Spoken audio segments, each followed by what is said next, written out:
چاروں اماموں کی پیدائش اور وفات کا سال بتا دیں. اے لو جی اے سوال جی ادھر چکے کرنا ہے, میں بتا دوں کیا نکالیں گے وہ. اس طرح کی اس تو بات ہے جو تو دس دیں کہ ماں پیو دے نام دسو, نکاح کنے پڑھایا سی, او کڈنا کہ جے دے چوں او کڈو. اس میں سے پتہ کیا نکالتے ہیں, ذرا یہ میں جو سوال لکھ رہا ہے اس کو ٹونٹ نہیں کر رہا, آپ کے دماغ میں کسی نے ڈالا ہے, میں اس کو کہہ رہا ہوں سوال بے فکر ہو کے تھے لکھا کرو, ٹھیک ہے نا. ہم نے آج تک کسی سے اس کا مسلک نہیں پوچھا, کبھی کسی سے نہیں پوچھا کہ اے پٹھا سوال کے لیے لکھا کھلو جائے. ہاں یہ ہو سکتا ہے اردو سمجھنا ہے تو میں کہوں یار یہ مجھے نہیں سمجھ آ رہی, آپ بتائیں کیا لکھا ہے. یہ صرف اس لیے پوچھتے ہیں کہ جب آپ ان کو بتائیں کہ جی امام مالک 179 میں فوت ہوئے ہجری میں, امام حنیفہ 150 ہجری میں فوت ہوئے, امام شافعی 204 ہجری میں 204 میں فوت ہوئے, احمد بن حنبل 241 میں فوت ہوئے, تو وہ پھر آپ سے پوچھیں گے پھر امام بخاری کب فوت ہوئے, وہ ہم کہتے ہیں جی 256 میں. پیدا کب ہوئے 194 میں. پھر وہ کہیں گے دیکھیں جی امام ابو حنیفہ تو 150 ہجری میں فوت ہوئے, امام حنیفہ کے مرنے کے 44 سال کے بعد امام بخاری پیدا ہوئے ہیں. اب ہم امام بخاری کی بات مانیں یا امام حنیفہ کی؟ اے بھی چکڑ دے جے, رکو ذرا صبر کرو. آپ نہ امام بخاری کی بات مانیں نہ امام حنیفہ کی, بات اس کی مانیں جس کی قبر مدینے میں صلی اللہ علیہ وآلہ وسلم. اگر امام حنیفہ کوئی کتاب لکھ کے امت کے حوالے کر گئے ہوتے نا حدیث کی تو جھگڑا ختم ہو جاتا. امام مالک کی کتاب الموطا امام مالک پوری دنیا میں موجود, امام شافعی کی کتاب مسند شافعی پوری دنیا میں موجود, ہمارے پاس رکھی ہوئی ہے ساری. امام احمد بن حنبل کی کتاب مسند امام احمد ہمارے پاس موجود, پوری دنیا میں موجود. امام حنیفہ کی کون سی حدیث کی کتاب ہے جو انہوں نے امت کے حوالے کی ہے؟ ہر چیز آپ نے ان کی طرف منسوب خود سے کی ہوئی ہے. پھکی والا جواب بھی ہے کہ امام ابو حنیفہ رحمۃ اللہ علیہ سے بھی پہلے ایک امام ہے, امام جعفر الصادق, ہاں فقہ جعفری والے. ان سے پہلے امام محمد باقر جو ان کے والد تھے. جس طرح ہمارے اسٹوڈنٹ پوچھتا ہے تسی کہڑے امام نو مننے ہیں, ساڈے اسٹوڈنٹ کہتے ہیں امام حسین نو. ہاں آؤ نا ہوں, نہیں وہ چار جڑے امام نے, چار امام دی کہ تو شاہی کوئی نہیں امام حسین دے مقابلے. ہاں امام حسین نو مننے, چلو امام نو ہی مننا ہے, امام حسین نو مننا, چلو ترو گے. اور امام حنیفہ سے پہلے جو لوگ تھے, پہلے 80 سال کے مسلمان, وہ کس امام کو مانتے تھے؟ اور امام حنیفہ خود کس امام کو مانتے تھے؟ نبی علیہ السلام. 197 مسئلہ میں نے تفصیل اس کے اوپر ریکارڈ کروا دیا. باقی سانسون دسنے والا کچھ نہیں ہونا. وہ اگلے دن جی بخاری کا نام بتائیں جی کیا ہے جی, انہوں نے کہا جی صحیح البخاری, نہیں ہے, الجامع الصحیح ہے. چلو جی اے بھی ہو گیا. اس طرح کہنے نال رفع الیدین دی حدیثاں ختم ہو گیا بخاری چوں, یا وہ ضعیف ہو گیا. اس سے پتہ کیا کرتے ہیں, اس کو کہتے ہیں پرابلم اینڈ. اس کے بعد وہ اپنی پبلک پہ دھاک ڈالتے ہیں کہ جن کو یہی نہیں پتا کہ بخاری کا نام کیا ہے, لہذا اگر یہ بخاری سے کوئی حدیث بتائے نا آپ نے نہیں ماننی. یہ ہوتی وجہ. اس طریقے سے اگر کھلواڑ کرنا شروع کیا نا آپ لوگوں نے, یقین کریں میری یادداشت بھی آپ لوگوں سے زیادہ ہے اللہ کے فضل سے, میں نے کتابیں بھی آپ لوگوں سے زیادہ پڑھی ہوئی ہیں. آپ کے بڑے بڑے مفتی بھی بیٹھے نا, میں نے شروع ہو جانا ہے. میں پہلا سوال کرنا ہے 10 المعجم الکبیر طبرانی کی نہیں روایتاں نے 10. مفتی منیب نے بھی نہیں کدے گڑیاں ہونیاں, نہ مفتی تقی عثمانی نے. مجموع الزوائد کیڑے امام نے لکھی اور کیڑے سان وچ فوت ہویا تے کنیاں حدیثاں نے اودے. اور وہ اس کو جب جواب نہ آئے تو میں یہ کہوں گا تجھے پتہ ہی کچھ نہیں ہے. اس طرح کے سوال تو کئی بنائے جا سکتے ہیں. ہمارے ایک اکیڈمی کے بھائی حسن بھائی, وہ اہل حدیث کی مسجد میں ہاتھ چھوڑ کے نماز پڑھ رہے ہیں, 2-4 دن ہضم ہوتا ہے. دیکھیں ناف کے نیچے ہاتھ باندھنے والے ان کو ہضم ہو رہے ہیں, اور جو رفع الیدین کے ساتھ ہاتھ چھوڑ کے نماز پڑھ رہا ہے اس سے نفرت کر رہے ہیں, حالانکہ وہ موحد بھی ہے. یہ ہے بغض. دوسرا پکا مقلد ہے, عقیدوں میں شرک بھی ہے, اس کے ساتھ محبت کریں گے. یہ بغض کی علامت ہے. تو ایک مولوی آیا اہل حدیث سے کے مدرسے سے پڑھ کے, اس نے کہا جی اس نے کہا جی مصنف ابن شیبہ کے اندر حدیث موجود ہے. اب وہ اس بیچارے کو نام نہیں تھا آتا, المصنف لی ابن ابی شیبہ ہے. اس طرح بولنے نال یا اگر کوئی غلط انہوں بول دے تو وہ حدیث ختم ہو جاتی ہے. اس نے کہا اس میں عبداللہ ابن زبیر آج چھوڑ کے نماز پڑھتے تھے, اور عبداللہ ابن زبیر نے نماز حضرت ابوبکر سے سیکھی تھی, اپنے نانا سے, اور انہوں نے نبی علیہ السلام سے. کہتے نہیں آپ کو تو نام ہی نہیں صحیح طریقے سے آتا کتاب کا. بھائی کتاب کا نام اگر صحیح نہ آئے, اگر کوئی قرآن کو صحیح طریقے سے نہ پروناؤنس کر سکے تو اس کی ایسے قرآن کی آیت کیسے ختم ہوگی جو وہ پیش کر رہا ہے. میں خیال لیا انہوں کس طریقے تھے. اس جو مسجد کے کمیٹی کا جو صدر تھا نا, وہ میرا دوست تھا. اس کو میں نے کہا یہ قاری صاحب جو آئے نا, ہم نے ان کی ضیافت کرنی ہے, ذرا لے کے آئے ان کو.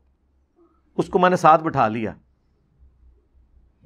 ٹھیک ہے. اور اس واقعے کے گواہ کتنے ہماری اکیڈمی کے لوگ ہیں یہاں موجود ہیں جنہوں نے یہ منظر اپنی آنکھوں سے دیکھا ہے. میں نے کہا یار تم سے ایک بندہ بات کر رہا ہے, تم اس کے ساتھ سولوشن اینڈ کی بجائے پرابلم اینڈ پہ کھڑے ہو. اس کو تو چھوڑ دو, تم عالم دین ہو نا. میں نے کہا مجھے بتاؤ المصنف ابن ابی شیبہ, اس کا جو مصنف ہے اس کا اپنا نام کیا ہے؟ کہتے ہیں مجھے نہیں پتا. تو میں نے کہا تو نے ڈگری کہاں سے لی ہے؟ ان کا نام تھا ابو بکر. ابن ابی شیبہ تو جس طرح ہم ابن ابی طالب کہتے ہیں نا مولا علی کو, نام تو ان کا علی ہے نا. اچھا میں نے کہا یہ بتاؤ المصنف ابن ابی شیبہ میں حدیثیں کتنی ہیں؟ کہتا ہے مجھے نہیں پتا. میں نے کہا یہ روئے عرض پہ سب سے بڑا احادیث اور اثار کا مجموعہ ہے, آلموسٹ 40,000 احادیث اور اثار ہیں اس میں. اچھا میں نے کہا المصنف حدیث کی کس کتاب کو کہتے ہیں؟ کہتا ہے مجھے نہیں پتا, پڑھا ہے ایسی منو پتا نہیں. اندازہ کریں, المصنف حدیث کی اس کتاب کو کہتے ہیں جس میں کثرت کے ساتھ صحابہ کرام کے اعمال لکھے ہوئے ہوں اور تابعین کے آثار موجود ہوں. جس طرح المستدرک حدیث کی اس کتاب کو کہتے ہیں جس میں چھوٹی ہوئی حدیثیں بیان ہوں, جیسے المستدرک للحاکم علی الصحیحین, بخاری اور مسلم کے راویوں سے جو حدیثیں امام بخاری اور امام مسلم نے نہیں لی اور وہ موجود تھیں, وہ امام حاکم نشاپوری نے جمع کی. تو ایسی حدیث کی کتاب کو کہتے ہیں المستدرک. جز حدیث کی اس کتاب کو کہتے ہیں جس میں ایک ٹاپک ڈسکس ہو, جس طرح جز رفع الیدین امام بخاری کی کتاب, جز القراء امام بخاری کی کتاب, جز القراء امام بیہقی کی کتاب. موجم حدیث کی اس کتاب کو کہتے ہیں جس میں استادوں کے حروف تہجی کے اعتبار سے ایک محدث ترتیب سے حدیثیں جمع کرتا ہے. طبرانی کی 3 موجم ہے نا, الموجم الکبیر, صغیر, اوسط. مسند حدیث کی اس کتاب کو کہتے ہیں جس میں صحابہ کے ناموں کے اگینسٹ چیپٹر بنا کے حدیثیں جمع کی جائیں. احکامات کے چیپٹرز نہ ہو کہ یہ نماز کی حدیثیں ہیں, یہ روزے کی ہیں, نہیں, صرف صحابہ کے نام. حضرت ابوبکر کی مسند, حضرت ابوبکر صدیق رضی اللہ تعالیٰ کی ساری حدیثیں, چاہے انہوں نے کسی ٹاپک پہ بھی بیان کی تھی نا, وہ جمع ہو گئی. پھر حضرت عمر کے اوپر چیپٹر, انہوں نے جتنی حدیثیں بیان کی وہ جمع ہو گئی. حضرت عثمان, حضرت علی, اس حدیث کی کتاب کو کہتے ہیں مسند. اچھا میں کہ 10 امام ابن ابی شیبہ جو تھے, ان کے لائق ترین شاگردوں میں سے کسی ایک کا نام بتاؤ.